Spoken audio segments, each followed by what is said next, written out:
नमस्कार साथियों, स्वागत है आज की इस क्लास के अंतर्गत सभी का। और आज का हमारा जो जिला दशक जो टॉपिक के अंतर्गत हम अगला जो जिला लेकर के आ रहे हैं दोस्तों, वो है आपके सामने राजस्थान के अंतर्गत बहुत ही इंपॉर्टेंट जिला, वो है शाहपुरा जिला है, जिसको भीलवाड़ा से अलग करके बनाया गया है। तो आज हम शाहपुरा की मानचित्रावली के अंतर्गत जितनी भी जो कल्चर की है, हिस्ट्री की है, ज्योग्राफी की, पॉलिटी की, या यूं कह सकते हैं करंट जीके के अंतर्गत जितने जो सारे तथ्य बनते हैं, हम सारे इस मैप के अंतर्गत पढ़ेंगे। तो यकीन मानिए आपको ये मैप या मानचित्रावली करने के पश्चात में पूरी थ्योरी अलग से पढ़ने की कोई भी जरूरत नहीं होगी। चलिए शुरुआत करते हैं राजस्थान के अंतर्गत शाहपुरा के अंतर्गत। दोस्तों सबसे पहले बात करते हैं शाहपुरा है। इस शाहपुरा जो रियासत की बात करें पहले, तो शाहपुरा की स्थापना कब की गई थी? 1629 के अंतर्गत है।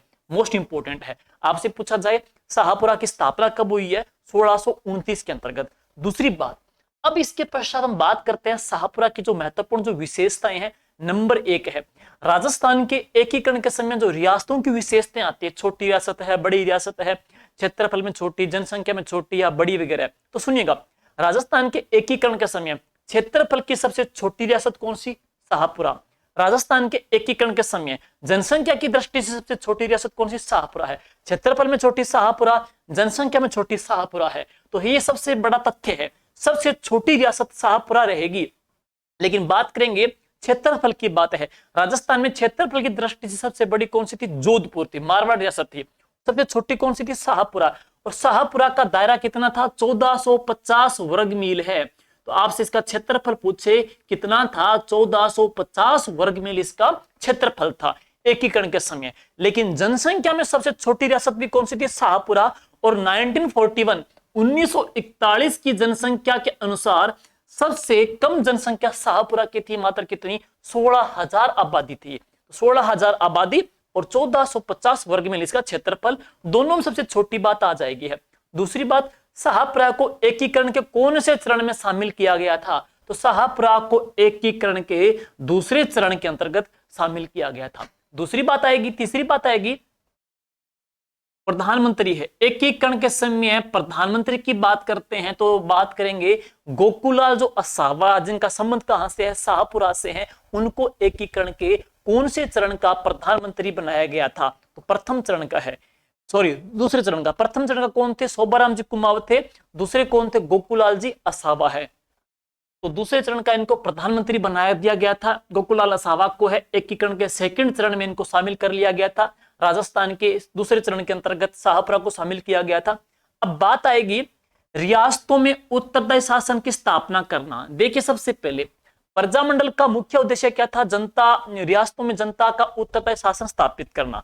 और इसके लिए सबसे पहला जो प्रस्ताव पारित हुआ था 1938 के हरिपुरा सम्मेलन में है। 1938 के हरिपुरा सम्मेलन के अंतर्गत है। तो हम बात करते हैं प्रजामंडल को गठित करने के लिए सबसे पहला जो अधिवेशन जो पारित हुआ था 1938 के अंतर्गत है। कौन से सम्मेलन के अंतर्गत? हरिपुरा सम्मेलन के अंतर्गत। और ये हरिपुरा कहां पड़ता है? गुजरात में।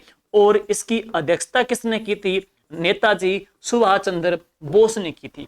लेकिन सबसे पहले राजस्थान की रियासतों के अंतर्गत बात करेंगे। सबसे पहले जनता का उत्तरदायी शासन किसने स्थापित किया? शाहपुरा ने स्थापित किया। लेकिन सबसे पहले बनने वाला प्रजामंडल कौन सा था? जयपुर रियासत, जयपुर प्रजामंडल। लेकिन सबसे पहले जनता का उत्तरदायी शासन स्थापित करने वाला जो प्रजामंडल था तो कौन सा था? शाहपुरा। अब आपसे पूछे कि किसने इसकी स्थापना की थी? तो सुदर्शन देव ने है।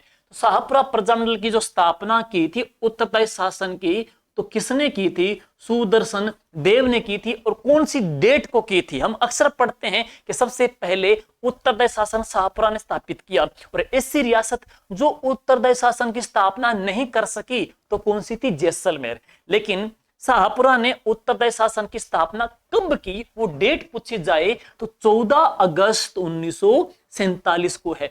14 अगस्त 1947 को सुदर्शन देव ने उत्तरदायी शासन की स्थापना कर दी थी। नेक्स्ट देखते हैं शाहपुरा प्रजामंडल। देखिए भाई, शाहपुरा जो प्रजामंडल है ये 1938 में बना था। 1938 में बना था।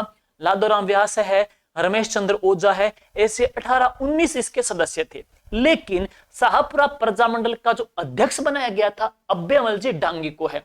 तो अध्यक्ष आपसे पूछे कि शाहपुरा प्रजामंडल के अध्यक्ष किनको बनाया गया था? अभ्यमल जी डांगी को है।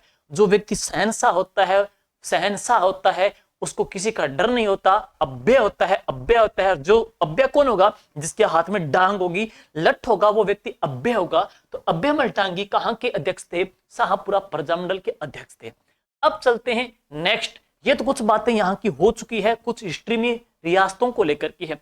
एक बात और है, हम बात करते हैं कि एकीकरण के समय जो हमारी रियासतों को एक किया जा रहा था, तो उसके अंतर्गत है उन रियासतों को उनकी आबादी, उनके क्षेत्रफल के आधार पे केंद्र की ओर से उनके लिए हम कह सकते हैं कि एक प्रकार का पे स्केल या एक प्रकार का भत्ता तय कर दिया जाता था।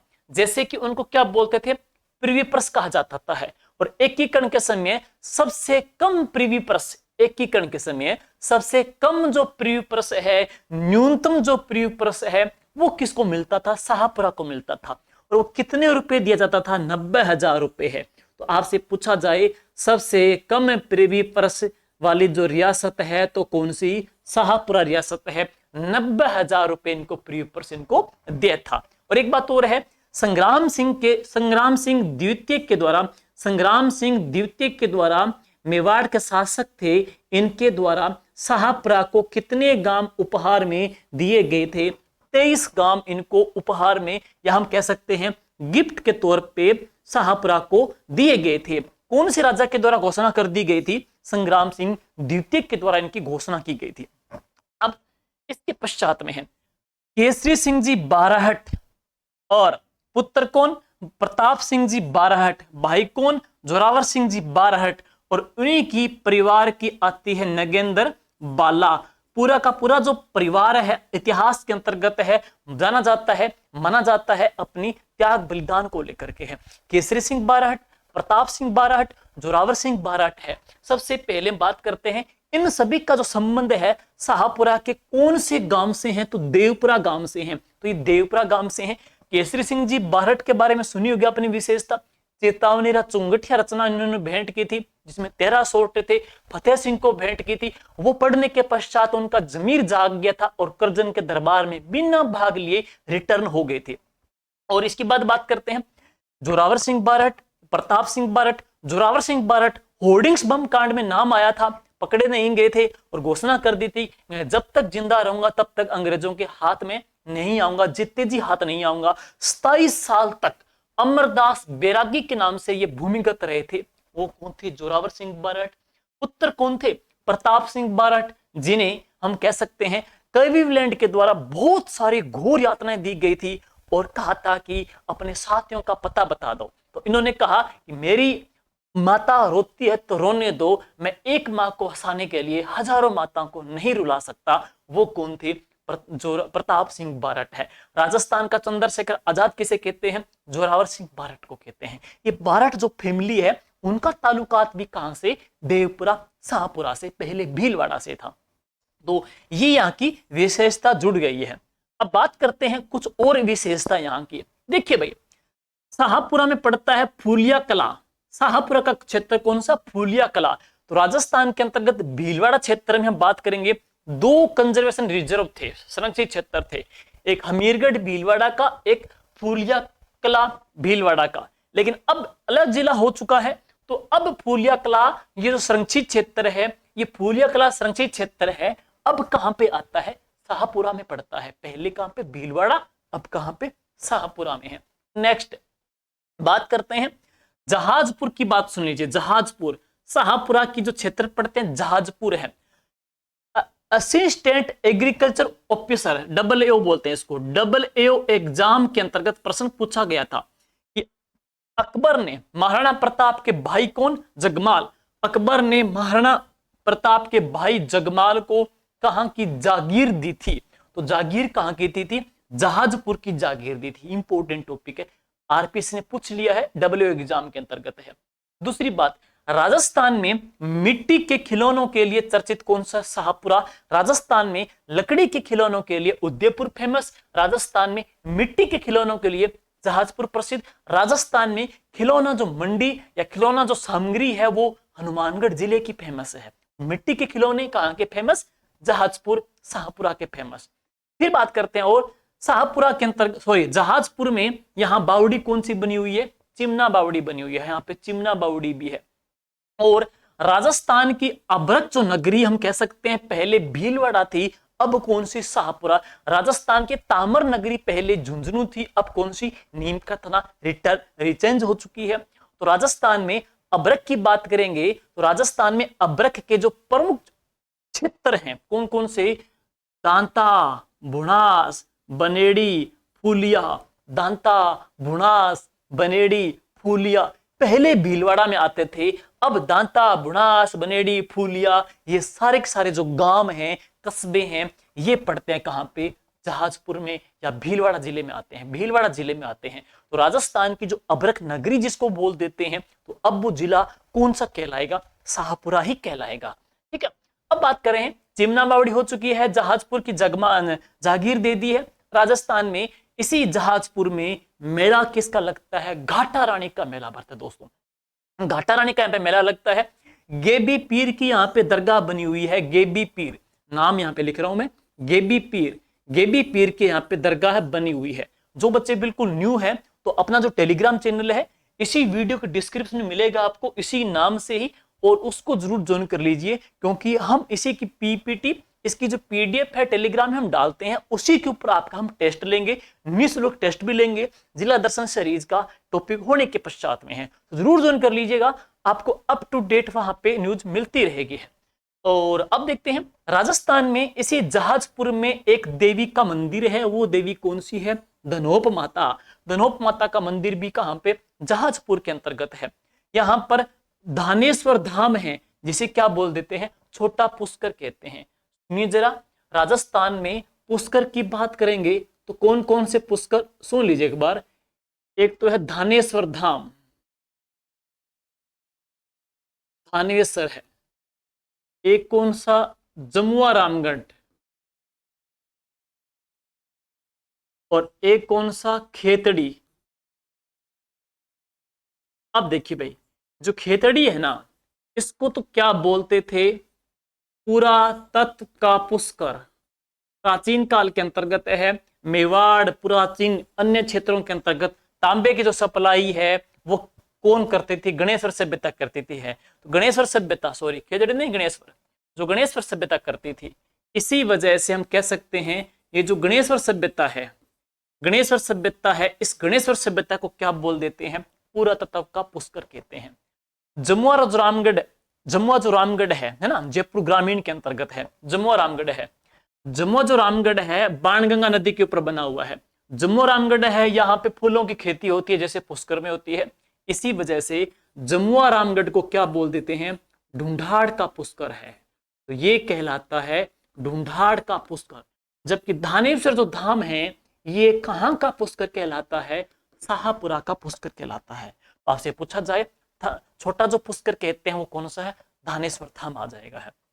अब इसके पश्चात में है कोटड़ी। दोस्तों, राजस्थान में अभी हाल ही के अंतर्गत 1-2 साल पहले ही हाल ही में सोने की जो खान मिली है देवतलाई क्षेत्र में। अब जो देवतलाई है वो पहले भीलवाड़ा में थी, अब जो देवतलाई है वो कहां पे? शाहपुरा के अंतर्गत है। शाहपुरा में यहाँ पे गोल्ड की, सोने की खान मिली है। और राजस्थान में सोने की जो खोज है ऑस्ट्रेलिया कंपनी इंडो गोल्ड के द्वारा की जा रही है। इंडो गोल्ड के द्वारा की जा रही है, इंडो गोल्ड के द्वारा की जा रही है।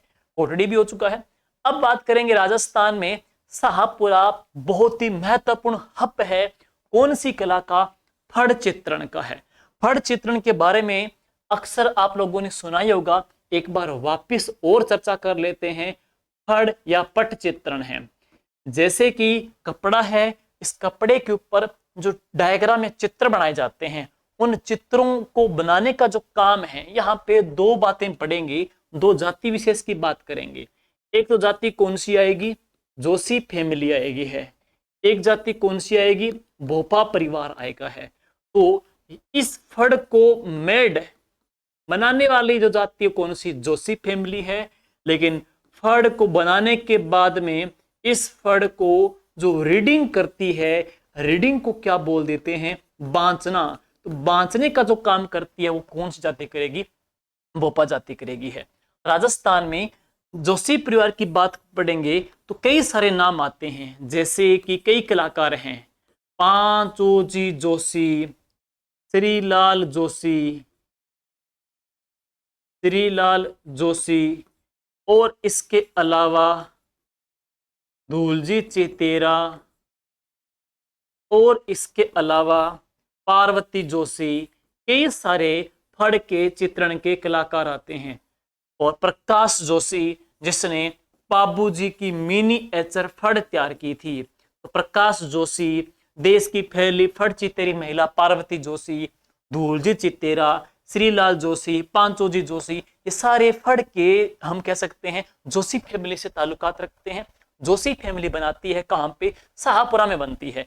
लेकिन फड़ को बनाने के बाद में जो चित्र होते हैं, उन चित्रों को आपस में रिलेट करते हुए, संयोजित करते हुए जो बांचती है, रिलेट करती है, पढ़ती है, पढ़ने वाली जो जाति है तो कौन सी है? बोपा जाति। ठीक है। और बात करते हैं, ये रीडिंग करेगी बोपा जाति है। कई सारे रंग चित्र भी होते हैं, अक्सर हमने पढ़ा भी होगा कि राजस्थान के अंतर्गत फड़ चित्रण के अंतर्गत है जो सफेद रंग है, सफेद रंग है वो साधुओं के लिए दिखाया जाता है। जो वीरता के लिए दिखाया जाता है तो कौन सा? केसरिया रंग है।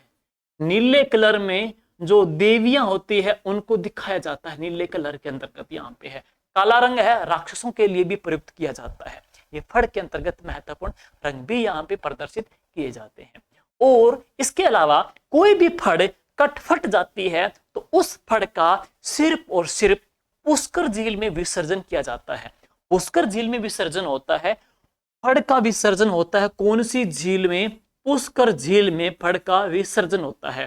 और फड़ का विसर्जन करना कहलाता है क्या?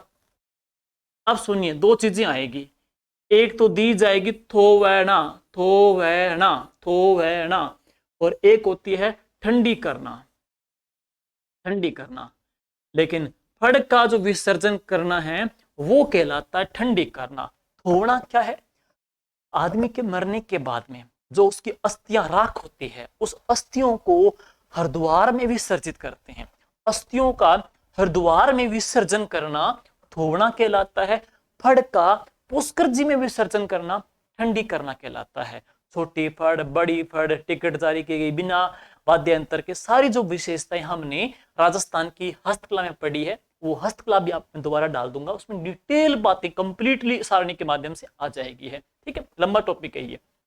अब है इसके पश्चात में है राजस्थान के अंतर्गत है, राजस्थान के अंतर्गत है एक संप्रदाय की यहाँ पे पीठ है, फूल डोल महोत्सव लगता है। और ये फूल डोल जो महोत्सव लगता है कौन से संप्रदाय की पीठ है? तो वह संप्रदाय कौन सा है? राम स्नेही संप्रदाय। राजस्थान में राम स्नेही संप्रदाय की जो प्रवर्तक हैं कौन? श्री रामचरण जी है। श्री रामचरण जी का जन्म 1719 को हुआ था। 1798 को उनका देहावसान हुआ था। गुरु जी कौन थे? कृपाराम जी थे। कृपाराम जी ने, इनका नाम था बचपन का राम किशन, उसको रामचरण किया था। रामचरण जी ने एक संप्रदाय चलाया, वह संप्रदाय अपने ही नाम से कहलाया था कौन सा? राम स्नेही संप्रदाय कहलाया। और इस संप्रदाय के जो अनुयायी हैं वो हमेशा ही कौन से कलर के वस्त्र पहनते हैं? तो ये पहनते हैं पिंक कलर के, गुलाबी रंग के वस्त्र पहनते हैं। इनकी शाखा भी है, सिंहंथल, खेड़ापा, रेण, ये शाखाएं हैं। रेण, सिंहंथल, खेड़ापा शाहपुरा के अंतर्गत राम स्नेही संप्रदाय की है। और इसी संप्रदाय का एक मेला लगता है जिसको कहते हैं फूल डोल का मेला। और ये मेला चैत की कृष्ण की एकम से लेकर के, चैत की कृष्ण की एकम से लेके पंचमी, रंग पंचमी तक लगता है। 5 दिन तक इस मेले का आयोजन होता है। ध्यान रहे, राजस्थान में आपसे पूछे डोल ग्यारस का मेला, वो लगेगा 12 जिले में। आपसे पूछे फूल डोल का मेला, वो लगेगा शाहपुरा में। डोल ग्यारस 12 में, फूल डोल शाहपुरा में लगेगा, इतना अंतर है। चैत की कृष्ण की 21 से लेकर के पंचमी तक 5 दिन तक इस मेले का आयोजन होता है, जिसको इतिहास में फूल डोल का मेला कहते हैं। राम स्नेही संप्रदाय की प्रधान पीठ है। प्रवर्तक कौन थे? श्री रामचरण जी थे। और इस संप्रदाय के अनुयायी हमेशा ही गुलाबी रंग के वस्त्र पहनते। ओके, अब है इसके पश्चात में, यह भी कंप्लीट हो गया, ये बातें भी हो गई। नेक्स्ट राजस्थान के अंतर्गत है, यहां पे हम पढ़ेंगे बन्नेड़ा। देखो भाई, एक है राजस्थान में बन्नेड़ा, एक है अभेड़ा, कंफ्यूज करेगा। अबेड़ा और बनेड़ा, देखिए राजस्थान में अबेड़ा, ये जो अबेड़ा का जो महल है ना, ये कहां पे, कोटा में है। लेकिन आपसे पूछे राजस्थान में जो बनेड़ा है, इसका निर्माण किसने कराया? सरदार सिंह ने करवाया था। इसका निर्माण सरदार सिंह ने करवाया। बनेड़ा का जो दुर्ग है तो वह कहां पर है? शाहपुरा में। और अबेड़ा है वो कहां पे? कोटा के अंदर। अबेड़ा कहां पे? कोटा के अंतर्गत है। ठीक है, अबेड़ा कहां पे? कोटा में है। बनेड़ा जो दुर्ग है, इस दुर्ग का निर्माण किसने कराया? सरदार सिंह ने करवाया था। और बनेड़ा को कहते हैं शाहपुरा का खजुराहो कहते हैं, शाहपुरा का खजुराहो। तो सुनिए वापिस एक बार और रिवीजन करेंगे खजुराहो को लेकर के। खजुराहो का जो मंदिर और उसके पश्चात में राजस्थान की खजुराहो, जैसे एक पढ़ेंगे राजस्थान का खजुराहो, एक पढ़ेंगे मेवाड़ का खजुराहो, एक पढ़ेंगे राजस्थान का मिनी खजुराहो, और एक पढ़ेंगे शाहपुरा का खजुराहो। सबसे पहले खजुराहो के जो मंदिर हैं वो कहां पर? मध्य प्रदेश में। और किन्होंने बनाए थे?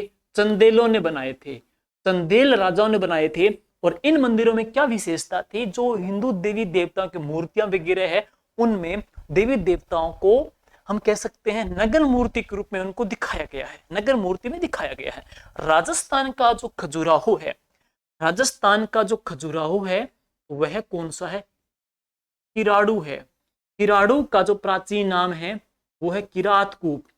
किराड़ू का प्राचीन नाम क्या है? किरातकूप है। कहां पे? बाड़मेर के अंतर्गत। किराड़ू का प्राचीन नाम क्या है? किरातकूप है। और यहाँ पे भी क्या, हिंदू देवी देवताओं की मूर्तियां हैं, उनको क्या है? नगर मूर्ति के रूप में इनको अवस्था में दिखाया गया है, किराड़ू को है। यहाँ पे फिल्म भी बनाई गई थी, एक लीला जो फिल्म है, यहाँ पे शूटिंग हुई थी, संजय लीला बंसाली की मूवी थी, लीला मूवी है। यहाँ पे रोल किया था उसमें सनी लियोन अभिनेत्री ने किया था, फेमस थी, तो उन्होंने यहाँ पे रोल भी किया था। किराड़ू के अंतर्गत यहाँ पे मूवी बनाई गई थी, यह भूत प्रेत की कोई मूवी थी, लीला मूवी थी ये। तो मेवाड़ के खजुराहो की बात करेंगे। मेवाड़ का जो खजुराहो है वह कौन सा है? जगत अंबिका। जगत अंबिका का मंदिर जगत सिंह द्वितीय ने बनाया था। कहां पर? उदयपुर में है। राजस्थान का जो मिनी खजुराहो है वो है भंड देवरा। भंड देवरा, और ये भंड जो देवरा है ना, वो कहां पर है? बारां में है। और इसका जो निर्माण है कौन से राजा ने करवाया था? राजा मल्यवर्मन ने करवाया था। टूटा फूटा शिवलिंग है।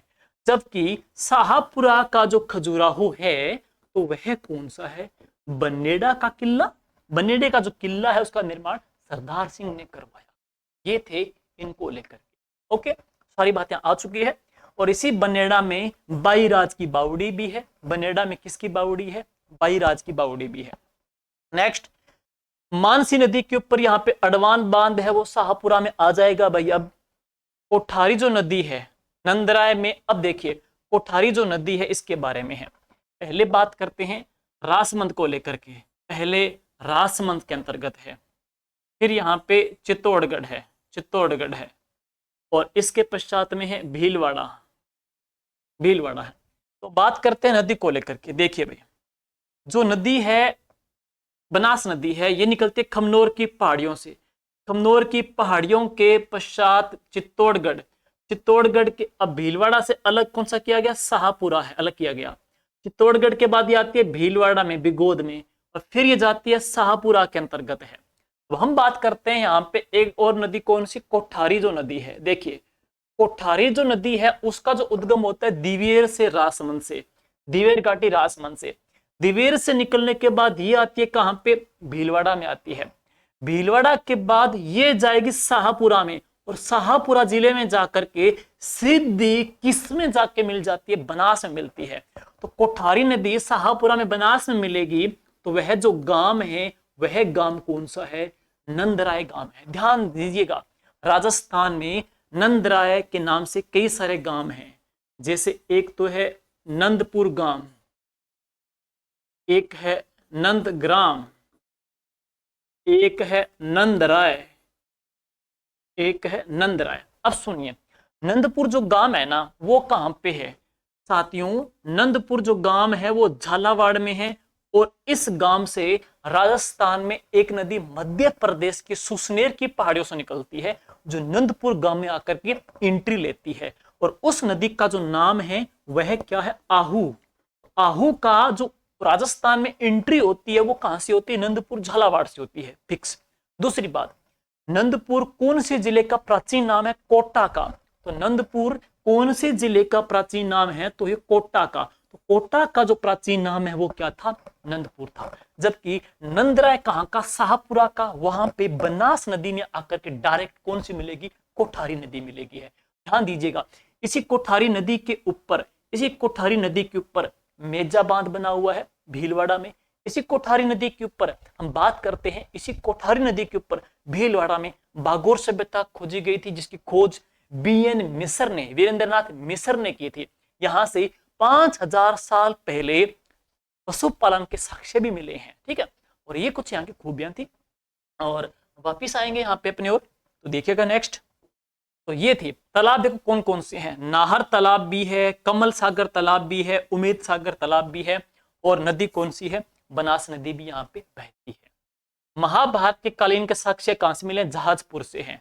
जहाजपुर से महाभारत कालीन साक्ष्य भी मिले हैं, ये नोट कर लेना आप। महाभारत कालीन साक्ष्य भी कहां से मिले थे? जहाजपुर से मिले थे। नेक्स्ट, राजस्थान में गुद्दड़ संप्रदाय की जो पीठ, देखो गुद्दड़ संप्रदाय के जो प्रवर्तक हैं संत दास जी। गुद्दड़ संप्रदाय के प्रवर्तक कौन है? संत दास जी। नाम यहाँ पे लिख रहा हूं मैं, उनके नाम क्या है? संत दास है, दिखाई नहीं दे रहा होगा। गुद्दड़ संप्रदाय के जो प्रवर्तक है संत दास जी, उनकी पीठ भी कहां पे? गुद्दड़ संप्रदाय की पीठ कहां पे? दांतुड़ा भील शाहपुरा में है। सुनो, एक तो है गुद्दड़ संप्रदाय की पीठ, एक हुरडा सम्मेलन, एक कौन सा? बनेड़ा, और एक कौन सा? कुवाड़ा। मोस्टली यहाँ पे आ रहे हैं, कुवाड़ा है। कुवाड़ा, बनेड़ा, हुरडा, गुद्दड़ संप्रदाय की पीठ वगैरह है। देखिए भाई, अब गुद्दड़ संप्रदाय की जो पीठ है ना वो कहां पर है? दांतुड़ा में है। दांतुड़ा में ध्यान देना है। राजस्थान में दांतुड़ा शाहपुरा में, हुरडा अब शाहपुरा में, बनेड़ा शाहपुरा में, कुवाड़ा शाहपुरा में। कुवाड़ा, दांतुड़ा, इसके अलावा दांतुड़ा, हुरडा, ये जो गांव है ना, दांतुड़ा, हुरडा, कुवाड़ा, ये अब भीलवाड़ा से कहां पे आ गए? शाहपुरा में आ गए हैं। तो गुद्दड़ संप्रदाय की पीठ कहां पे है? अभी दांतुड़ा में, शाहपुरा के अंतर्गत। दूसरी बात है, मराठों को खदेड़ने के लिए, मराठों को खदेड़ने के लिए 17 जुलाई 1734 को एक सम्मेलन आयोजित किया गया था। और यह सम्मेलन कहां पे हुआ था? हुरडा भीलवाड़ा में हुआ था। लेकिन अब हुरडा कहां पे है? तो अब हुरडा कहां पे? शाहपुरा के अंतर्गत है। ध्यान देना, ये सम्मेलन हम कह सकते हैं बेनतीजे के, बिना कोई नतीजे के यहाँ पे असफल हो गया। और अगला जो सम्मेलन है वो कहां पे रखने का आयोजन किया गया था? रामगंज, कहां पे? कोटा के अंतर्गत, वहां भी नहीं हुआ था।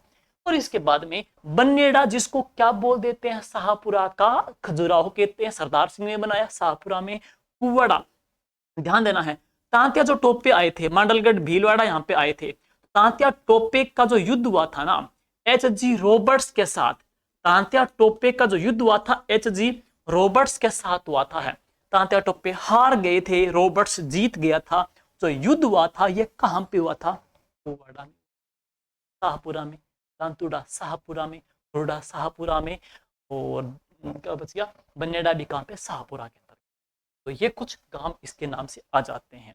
तो दोस्तों ये थी शाहपुरा रियासत या शाहपुरा जिले को लेकर के जो महत्वपूर्ण तथ्य, जो महत्वपूर्ण क्वेश्चन अपकमिंग एग्जाम में बन सकते हैं, तो आपके सामने परोसने का एक प्रयास किया है। उचित लगे, बेहतर लगे दोस्तों तो लाइक कीजिएगा, शेयर कीजिएगा, कमेंट कीजिएगा। आपके जो उपयोगी सुझाव है वो भी आप यहाँ पे कमेंट बॉक्स में जरूर डालिएगा। मिलते हैं नेक्स्ट अगले जिले के अंतर्गत इसी प्रकार का फैक्ट, तथ्य ला करके। तब तक के लिए शुक्रिया, थैंक यू, जय हिंद, जय भारत।